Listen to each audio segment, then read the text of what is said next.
하나님께서는 우리를 사랑하십니다. 언제나 우리와 함께 해주시기를 원하십니다. 그럼에도 불구하고 우리는 때로 우리의 생각과 우리의 뜻대로 살 때가 참 많이 있습니다. 성경은 끊임없이 찾아오시는 하나님에 대해서 우리에게 말씀해 주고 있습니다. 오늘 우리가 읽은 열왕기상 19장도 그렇습니다. 어느 마을에 성실하기로 소문난 두 나무꾼이 장작을 패러 산에 올라갔습니다. 두 사람은 똑같은 도끼를 가지고 한나절 동안 나무를 패게 되었는데 어찌된 일인지 쌓인 장작더미의 크기가 좀 많이 달랐습니다. 그렇게 차이가 나는 이유는 두 사람의 일하는 방식이 달랐기 때문에 그렇습니다. 한 사람은 쉬지 않고 끊임없이 장작을 팼습니다. 한 사람은 1시간 장작을 패고 한 10분쯤 쉬다가 다시 장작을 팹니다. 놀랍게도 이 두 사람의 장작 팬 결과를 보니까 어찌된 일인지 한 번도 쉬지 않고 계속 장작을 팼던 사람보다 1시간 하고 10분 쉬었던 사람이 훨씬 많은 장작이 패여져 있었습니다. 그때 묻습니다. 어떻게 나는 한 번도 쉬지 않고 이렇게 장작을 팼는데 네가 더 많은 장작을 팰 수 있었느냐라고 묻습니다. 그러자 그 한 청년이 이렇게 얘기합니다. 나는 1시간 장작을 패고 쉬는 시간 그동안에 도끼날을 잘 갈아서 장작이 잘 패도록 했다라고 하는 이야기입니다.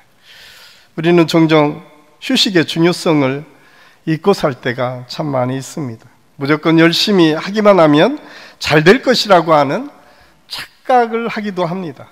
어쩌면 쉬지 않고 일하려는 것은 인간의 욕망이고 욕심일 수 있습니다.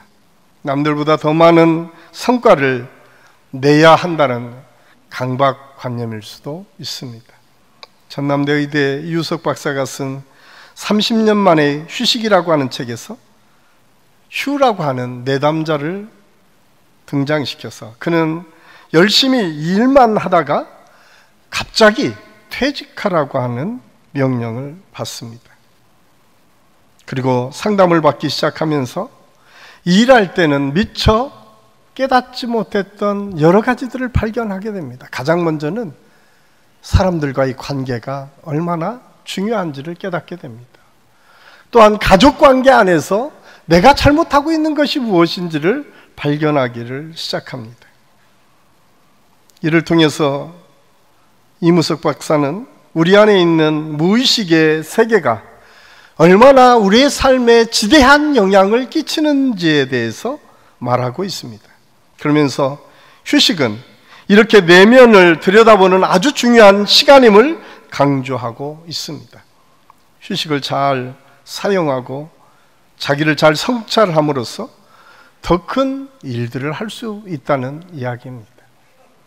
오늘 우리가 읽은 말씀에 등장하는 엘리야, 그는 북이스라엘 선지자 중에 구약의 전체 선지자를 통틀어서도 가장 위대한 선지자로 소개되고 있습니다. 그는 얼마나 능력이 많았는지 죽은 자를 살리기도 했습니다. 가는 곳곳마다 하나님의 놀라우신 능력의 역사를 나타내고 증거했던 선지자가 엘리야였습니다. 바로 우리가 읽은 열왕기상 19장 바로 앞장에 보면 그 당시에 북이스라엘의 아합 왕과 이세발의 후원을 받고 있었던 바알과 아세라 선지자들을 통해서 어떤 신이 참 신인지에 대해서 갈멜산 꼭대기에서 내기를 합니다. 그런데 놀랍게도 하나님께서 엘리야의 기도를 들으시고 제단의 모든 제물을 불태워버리는 놀라운 역사를 보여주십니다. 그래서 함께 어떤 신이 참 신인가를 대적했던 아세라 그리고 바알 선지자들을 다 죽이게 되는 놀라운 능력의 선지자가 엘리야였습니다. 3년 6개월 동안 비 한 방울 내리지 않았던 이스라엘 땅에 하나님께 더 이상은 안 됩니다, 이 땅에 비를 주십시오 기도했을 때에 3년 6개월 만에 비가 내리기 시작했다고 성경은 기록하고 있습니다. 이 놀라운 능력의 선지자 엘리야, 그럼에도 불구하고 그는 지금 오늘 우리가 읽은 이 본문에 보면 위대한 선지자였음에도 불구하고 아합 왕과 이세벨이 그를 죽이려 한다라고 하는 소식을 듣고 멀리 브엘세벳까지 도망가서 피신하고 있음을 오늘 성경은 말씀해 주고 있습니다. 그러면서 그가 얼마나 지치고 힘들었는지 하나님을 향해서 그렇게 외칩니다. 하나님, 차라리 내 목숨을 걷어가 주십시오. 내가 더 이상 이런 하나님의 일을 감당하기 어렵겠습니다. 지치고 낙심한 엘리야, 위대한 능력의 선지자였던 엘리야조차도 위기 앞에 절망하고 낙심하는 장면을 성경은 우리에게 말씀해 주고 있습니다. 그렇습니다. 아무리 뛰어난 능력의 소유자라도, 아무리 대단한 하나님의 능력을 발휘하던 엘리야 선지자도 결국 인간의 몸을 입고 있는 연약한 사람임을 오늘 성경은 증언하고 있습니다. 그래서 이사야 선지자는 이사야 40장 30절에서 소년이라도 피곤하며 곤비하며 장정이라도 넘어지며 쓰러지되, 인간의 몸을 입고 있는 우리 인간의 연약함에 대해서 누구든 넘어지고 쓰러질 수 있는 존재임을 성경은 아주 분명하게 말씀해 주고 있습니다. 그런데 중요한 것은 그 쓰러지고 넘어질 때에, 절망의 나락으로 우리가 빠졌을 때에 우리가 어떻게 반응하느냐가 중요하다라고 하는 사실을 가르쳐 주고 있습니다. 그러기에 연약한 인간은 언제나 자기를 돌아보는 시간이 중요하다. 오늘 성경은 이렇게 절망 속에 있는 엘리야를 찾아오셔서 다시 이렇게 세워주시고 그에게 사명을 주시는 하나님에 대해서 말씀하고 있습니다. 제가 오늘 말씀의 제목을 회복의 하나님, 그렇습니다. 저와 여러분이 믿는 하나님은 회복시켜 주시는 하나님, 우리의 삶의 절망 속에 있는 우리를 다시 회복시켜 주셔서 하나님의 은혜를 향해서 나아가도록 인도하시는 하나님이심을 우리에게 말씀해 주고 있습니다. 그러면 그 하나님은 어떻게 우리를 회복시켜 주십니까? 가장 먼저 절망에 빠져 있는 엘리야를 찾아오심으로 회복을 시작하셨음을 성경은 우리에게 말씀해 주고 있습니다. 차라리 나를 죽여달라고 하나님께 항변하는 엘리야, 그런데 하나님은 그를 찾아오셔서 묵묵히 그 곁에 계십니다. 그리고 왜 절망하느냐, 왜 낙심하느냐 말씀하지 않습니다. 야, 네가 그래도 하나님의 위대한 선지자인데, 하나님의 놀라운 능력의 사람인데 네가 왜 나를 온전히 신뢰하지 못하고 이렇게 낙심에 빠져 있느냐 책망하지 않습니다. 그냥 엘리야 곁에 찾아오신 것입니다. 그리고 그 옆에서 말없이 그를 어루만져 주시고 그와 함께 해주시는 하나님.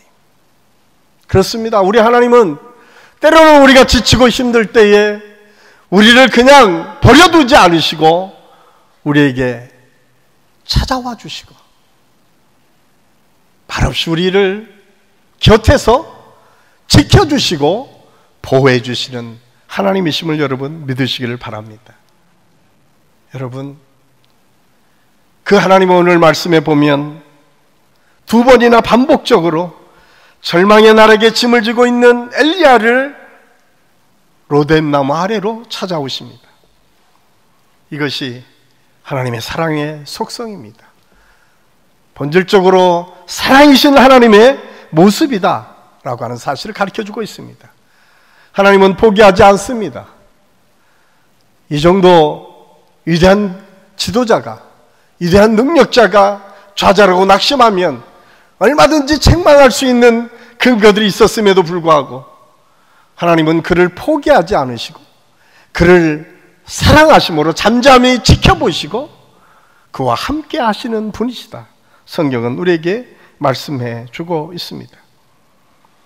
로뎀나무 아래서 엘리야는 모든 것을 포기한 채 번아웃되어서 잠자고 있을 때에 하나님은 주무시지 않고 그 곁에서 말없이 그를 지켜보고 계시는 하나님. 엘리야는 모든 것을 포기했지만 하나님은 아직도 엘리야에 대해서 포기하지 않으시고 다시 그를 회복시키시기를 원하시는 하나님. 하나님의 소명도 이스라엘의 영적 갱신도 갈멜산의 위대한 승리도 다 내팽개치고 브엘사바의 로뎀나무 안에서 잠자고 있는 엘리야, 은혜에 무감각했던 이 엘리야, 그러나 하나님은 여전히 그와 한결같은 마음을 가지고 그를 바라보시고 그 곁에서 묵묵히 그를 지켜보고 계시다. 이 신실하신 하나님의 사랑, 포기하지 않으시는 하나님의 사랑이 우리를 살리게 됩니다. 우리를 회복시켜 주십니다. 저는 오늘 이 예배를 통해서 그 하나님을 느끼고 체험하는 은혜의 시간이 될 수 있기를 예수님의 이름으로 간절히 축원합니다. 이 세상의 사랑은 어떻습니까?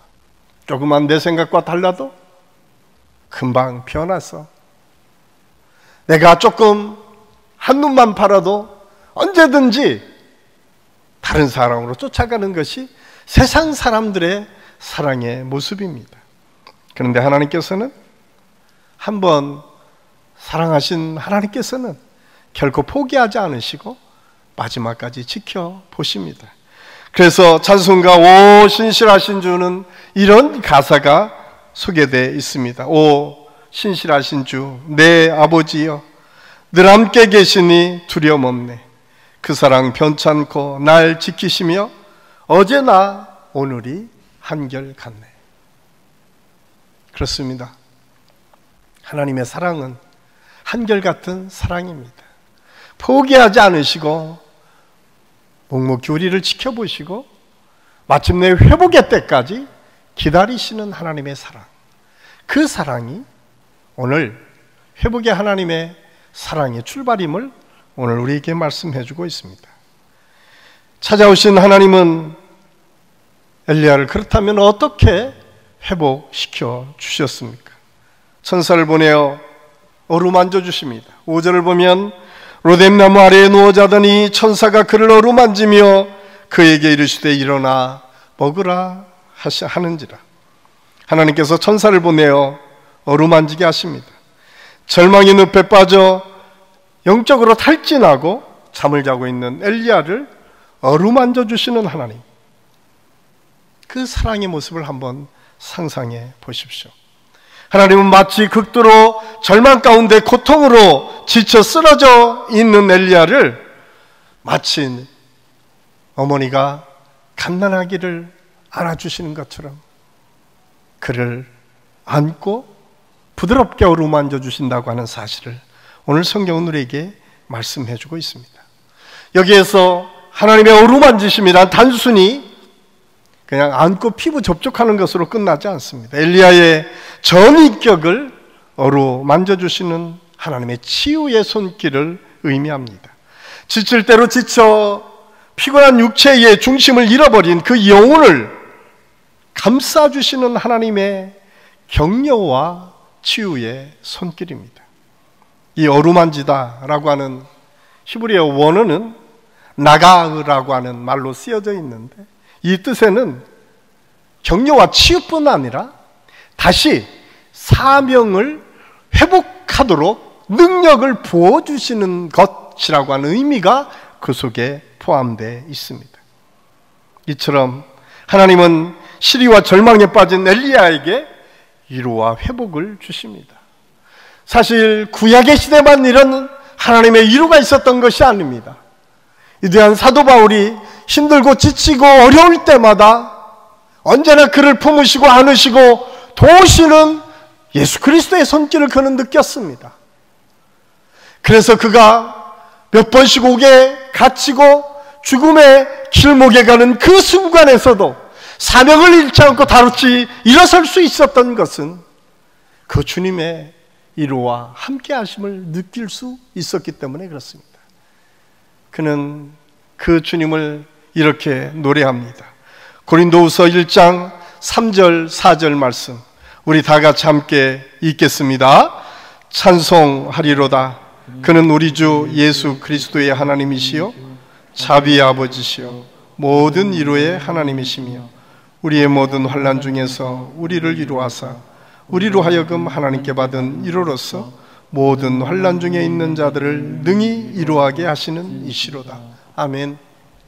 이루의 하나님, 그 하나님은 지치고 힘들고 모든 것을 포기할 수밖에 없었던 안타까운 감옥에 갇혀 있었던 사도 바울을 몇 번씩 죽음의 길목에 있었던 그를 다시 일으켜 세워주셔서 하나님의 사명을 마침내 감당하도록 그를 이루하시는 하나님, 그 주님의 손길이 언제나 사도 바울의 삶 속에는 있었습니다. 사랑하는 한신교회 성도 여러분, 오늘 저와 여러분에게도 이 하나님의 돌보심과 어루만짐이 있어야 되지 않겠습니까? 우리가 힘들고 어려운 삶의 여정 속에 우리를 묵묵히 지켜보시고 우리를 사랑하신 그 하나님의 손길을 우리가 느낄 수 있을 때 우리는 더 이상 낭망의 자리에 주저앉아 있지 않습니다. 저는 이 은혜를 우리 모두가 경험할 수 있기를 예수님의 이름으로 간절히 축원합니다. 하나님의 어루만지심은 우리를 새롭게 만드십니다. 하나님의 어루만지심은 우리를 일어나게 만드십니다. 하나님의 어루만지심은 때로는 우리의 질병의 고통에서도 치유되고 회복되게 하는 역사가 있습니다.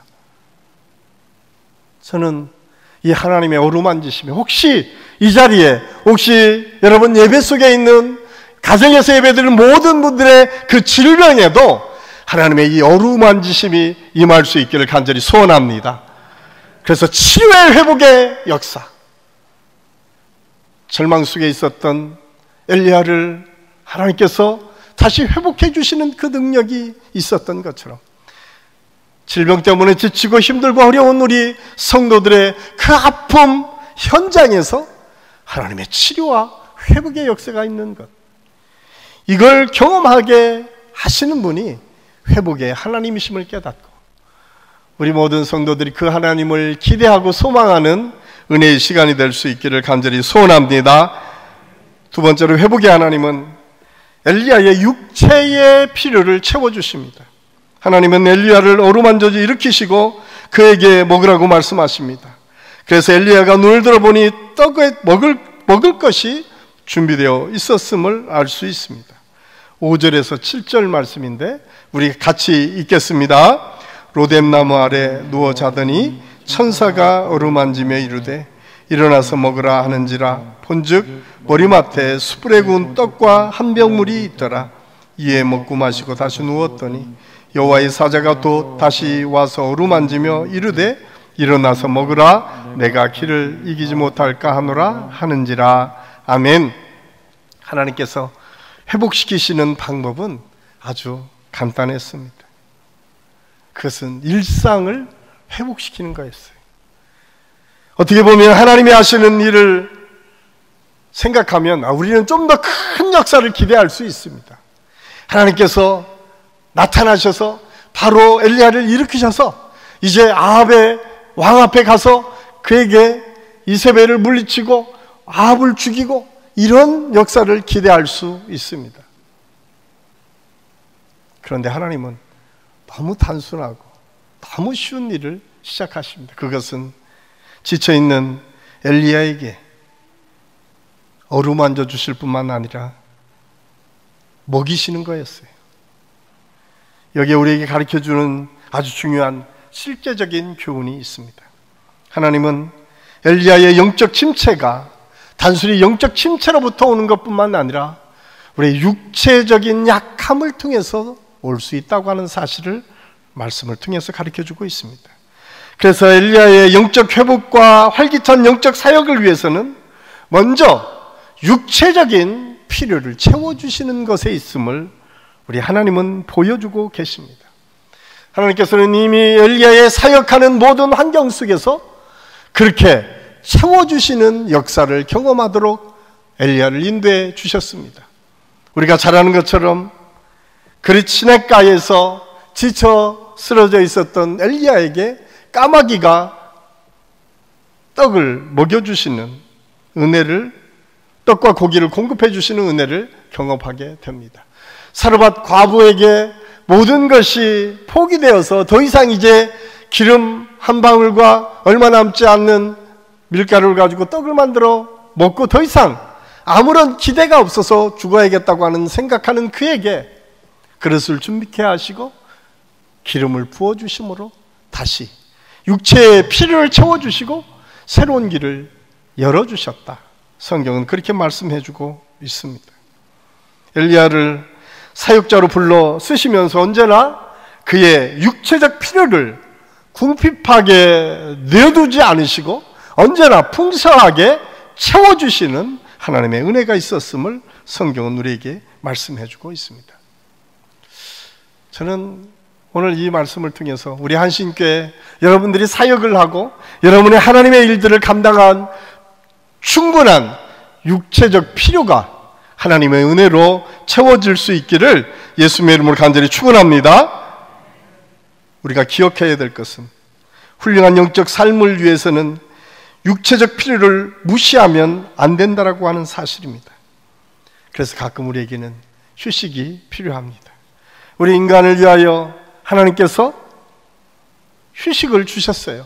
왜냐하면 창세기 1장에 보면 하나님께서 엿새 동안 열심히 창조를 하시고 나서 일곱째 날에 안식하셨다, 쉼을 가지셨다라고 하는 것을 통해서 하나님은 때로는 쉼을 통해서 우리가 영적으로 충전하고 다시 하나님의 길을 걸어가도록 인도하시는 분이심을 우리에게 말씀해 주고 있습니다.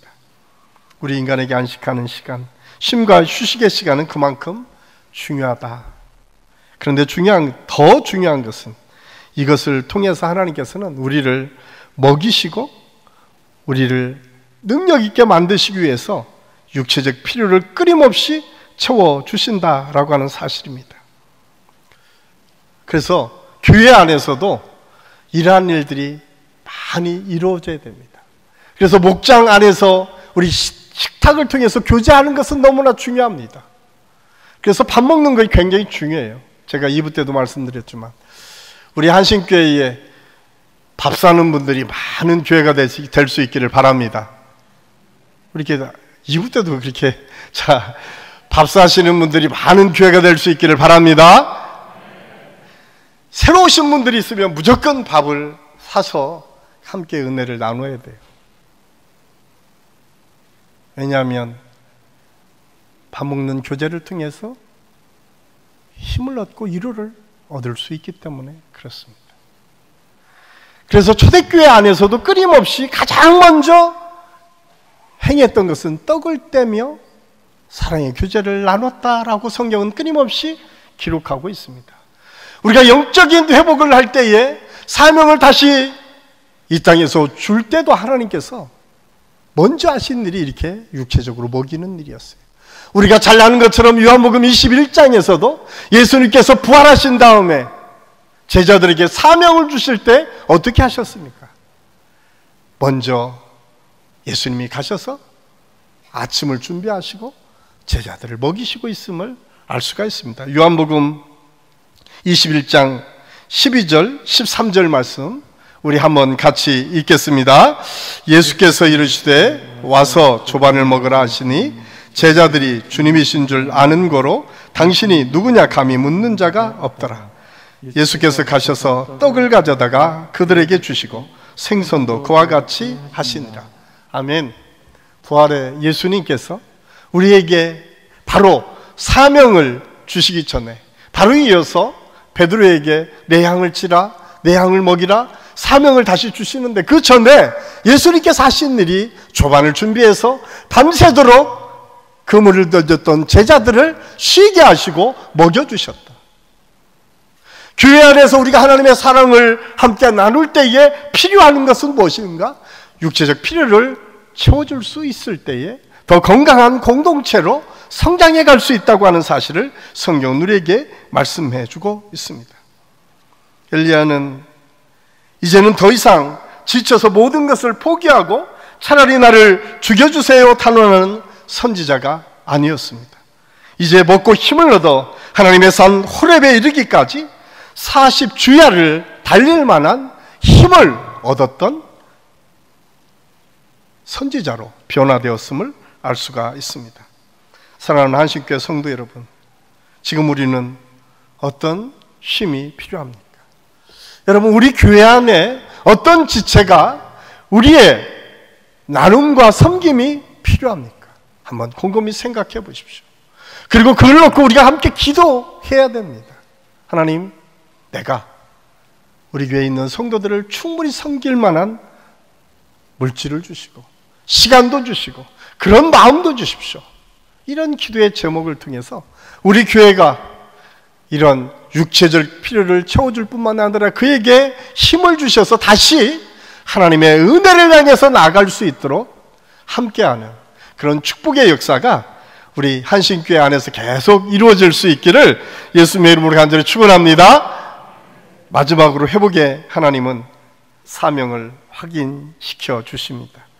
7절 말씀해 보면 여호와의 사자가 또 다시 와서 이루어 어루만지며 이르되 일어나서 먹으라. 내가 갈 길을 다 가지 못할까 하노라 하는지라. 오직 하나님은 엘리야를 향해서 내가 갈 길을 다 가지 못할까 걱정하고 있습니다. 그러면서 8절에서 이렇게 말합니다. 이에 일어나 먹고 마시고 그 식물의 힘을 의지하여 40주 40야를 향하여 하나님의 산 호렙에 이르니라. 엘리야는 이제 더 이상 브엘세바 로뎀나무 아래서 지쳐 쓰러져 있는 선지자가 아니었습니다. 그는 하나님의 이루하심과 먹이심과 돌보심을 통해서 일어납니다. 그리고 하나님의 산 호렙에 가서 하나님을 만나는 역사를 경험하게 됨을 성경은 우리에게 말씀해 주고 있습니다. 호렙산은 이스라엘 사람들에게는 아주 특별한 산입니다. 왜냐하면 거기에서 모세가 하나님을 만나게 됩니다. 모세가 하나님의 계명을 받습니다. 모세가 하나님의 사명을 받습니다. 그리고 이스라엘 민족이 그 땅에서 하나님의 택한 백성임을 깨닫고 하나님의 은혜를 누리기 시작하는 것을 성경은 증언해주고 있습니다. 그래서 호렙은 하나님을 만나는 장소고 호렙은 하나님의 사명을 다시 받는 장소임을 우리가 알아야 합니다. 바로 그곳에 엘리야를 데리고 가시고 그리고 그곳에서 하나님께서 만나주시고 새로운 사명을 주십니다. 그렇습니다. 우리의 영적 회복은 사명의 자리로 다시 돌아갈 때에 하나님의 원하심의 자리에 다시 세워져서 사명을 회복할 수 있을 때에 우리가 하나님의 능력으로 살아갈 수 있음을 성경은 우리에게 말씀해주고 있습니다. 사실 오늘 엘리야의 좌절과 낙심의 원인이 무엇입니까? 바로 이 사명을 잊어버렸을 때 그 낙심이 찾아왔음을 알 수가 있습니다. 위대한 능력의 선지자 엘리야가 하나님의 놀라신 능력을 통해서 바알 선지자와 아세라 선지자를 죽일 때만 하더라도 그에게는 가장 큰 능력의 사람임을 알 수가 있었습니다. 이세벨이 그를 죽이려 한다 할 때 그가 어떻게 했을까요? 사명을 잊지 않았다면 그 앞에 가서 하나님의 말씀을 선포하고 하나님의 살아계심을 증거해야 되었음에도 불구하고 사명을 잊어버리니까 초라하게 250km나 되는 브엘세바, 그것도 북이스라엘 땅이 아닌 남유다 땅까지 도망와서 거기에서 겨우 하는 소리가 하나님 차라리 나를 데려가 주십시오. 절망의 자리에 있는 엘리야의 모습을 볼 수가 있습니다. 사명을 잊어버리면 아무리 위대한 능력자라도 아무리 위대한 사역자라도 아무리 성령 충만한 것처럼 보여지는 믿음의 사람이라도 사명을 잊어버리면 이렇게 초라하게 변한다고 하는 사실을 우리는 알아야 됩니다. 그렇기 때문에 우리는 사명을 다시 회복하는 것이 너무나 중요합니다. 사랑하는 한식교회 성도 여러분, 우리는 하나님이 맡겨준 사명이 한 사람 한 사람에게 있습니다. 그것이 크든 작든 우리의 생명이 존재하는 한 하나님께서는 우리 한 사람 한 사람을 통해서 이루실 계획과 섭리를 가지고 계십니다. 그리고 그것을 깨닫는 것이 중요합니다. 그 사명을 붙잡고 사는 것이 중요합니다. 오늘 성경은 그것을 우리에게 말씀해 주고 있습니다. 사실 우리는 처음 예수 믿을 때 얼마나 뜨거운 하나님의 은혜를 경험합니까? 우리가 어딜 가든 예수 그리스도의 복음을 증거하려고 얼마나 했습니까? 그런데 어느덧 시간이 지나면서 우리가 처음 사랑을 잃어버리는 존재로 살고 있지는 않습니까? 내가 하나님, 내게 어떤 일이든 맡겨만 주시면 내가 최선을 다해서 하나님을 섬기겠습니다라고 하는 고백보다는 교회 안에서 무슨 일을 맡길까 피하며 신앙생활을 하고 있지는 않습니까? 그렇다면 한번 곰곰이 생각해 보십시오. 지금 여러분을 무너지게 한 이세벨은 누구입니까? 무엇입니까? 지금 여러분이 앞으로 나아가지 못하도록, 여러분 로뎀나무 아래에 웅크리도록 여러분을 밀어넣는 것들은 무엇입니까? 그것을 다시 바라볼 수 있어야 됩니다. 그리고 오늘 그곳에 찾아오셔서 여러분 곁에서 말없이 묵묵히 우리와 함께 하시고 우리의 육체적 필요를 채워서 다시 힘을 북돋아 주시는 하나님, 그리고 마침내 사명을 다시 회복토록 하셔서 그 회복해 하시는 사명을 따라 살도록 인도하시는 하나님, 그 하나님께서 여기 나오신 우리 모든 성도들의 삶 속에 함께 하시는 역사가 있을 수 있기를 예수님의 이름으로 간절히 축원합니다. 하나님의 사람 이사야를 통해서 하나님은 이렇게 말씀하고 있습니다. 우리 이사야 60장 1절 말씀 우리 다 같이 한 목소리로 읽겠습니다. 일어나라, 빛을 발하라. 이는 내 빛이 이르렀고 여호와의 말 영광이 내 위에 임하였음이니라. 아멘. 주자 있는 우리를 향해서 지금 하나님 말씀합니다. 일어나라, 내가 너와 지금 함께하고 있다. 그리고 이 영광의 역사를 너를 통해서 이루어가기를 원한다. 사랑하는 한신교회 성도 여러분, 여러분의 가정에서, 여러분의 직장에서, 여러분의 삶의 터전에서 오늘 로뎀나무 아래에 있는 엘리야를 찾아오셔서 그를 일으켜 세워주시고 그를 먹여주시고 다시 사명을 회복해 주셔서 하나님의 역사를 이루도록 인도하신 그 하나님의 능력을 우리 모두가 경험하고 그 경험을 통해서 일어나서 하나님께서 주실 그 은혜를 향해서 나아가는 우리 모든 성도들의 삶이 될 수 있기를 예수님의 이름으로 간절히 축원합니다. 기도하겠습니다. 사랑의 아버지 하나님, 은혜를 감사합니다. 오늘 말씀을 통해서 로뎀나무 아래에 찾아오시는 하나님, 말없이 우리를 지키시고 보호하시고 어루만져 주셔서 그리고 육체적 필요를 채워주셔서 원래 주셨던 하나님의 사명을 감당하도록 인도하시는 하나님, 여기 이 자리에 있는 우리 모든 성도들 삶 속에 그대로 임하여 주시옵소서. 우리 한 사람 한 사람을 이렇게 세워주시고 말없이 우리를 이끌어 가시는 성령의 역사를 언제나 기대하고 소망하면서 그 하나님과 동행하는 믿음의 삶을 살게 도와주시옵소서. 하나님께서 늘 함께 하심을 감사하고 예수님의 이름으로 감사드리며 기도하옵나이다. 아멘.